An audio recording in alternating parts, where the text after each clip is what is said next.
Il est à peine plus de 8 heures ce matin quand le fraisier de compétition fait son entrée en pièces détachées. Crème pâtissière pour lier les plaques, chantilly à pocher, la course au record est lancée. Il faut qu'on fasse plus de 30 mètres. Le Guinness a envoyé Christelle, une juge officielle basée à Londres. Elle évalue la fabrication du fraisier. 27 ans après son record du monde de la tarte aux fraises géante et ses 8 mètres de diamètre, Beaulieu retrouve le Guinness World Records.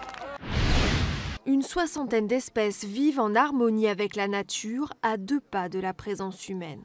Le parc boisé de 24 hectares est un havre de paix pour les oiseaux. La Ligue de protection aimerait que d'autres communes suivent l'exemple de Crépy-en-Valois. Ici, tous les acteurs de l'environnement travaillent en bonne intelligence, même avec les chasseurs, car il y a urgence, selon eux, à défendre la nature à l'heure du réchauffement climatique. À vos rangs, vos fonctions, chef de détachement incendie. Chef, une homme d'attaque.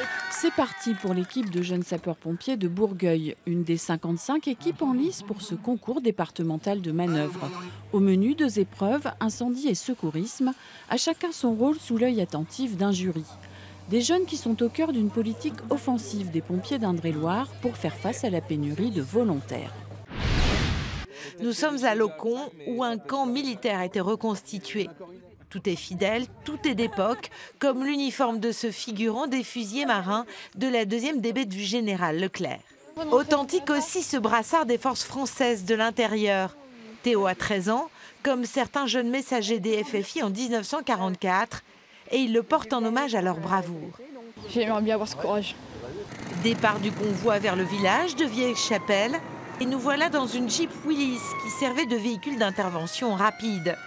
Un véhicule dans son jus et des essuie-glaces manuels.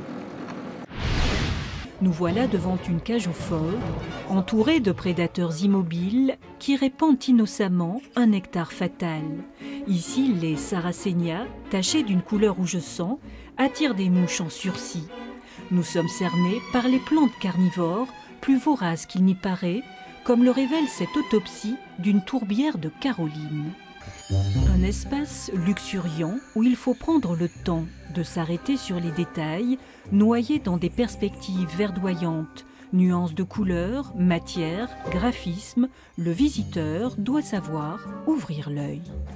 Découvertes originales qui valent bien d'y faire un saut. Le soleil et la chaleur sont arrivés. Ajaccio peut désormais dévoiler ses charmes. Moins touristique que l'extrême sud, le littoral ajaccien offre tout de même une vingtaine de kilomètres de plage entre rochers et sable blanc. Et le Grand Rush n'ayant pas encore démarré, certains profitent du calme de l'avant-saison. On sent déjà en Corse un avant-goût de grandes vacances.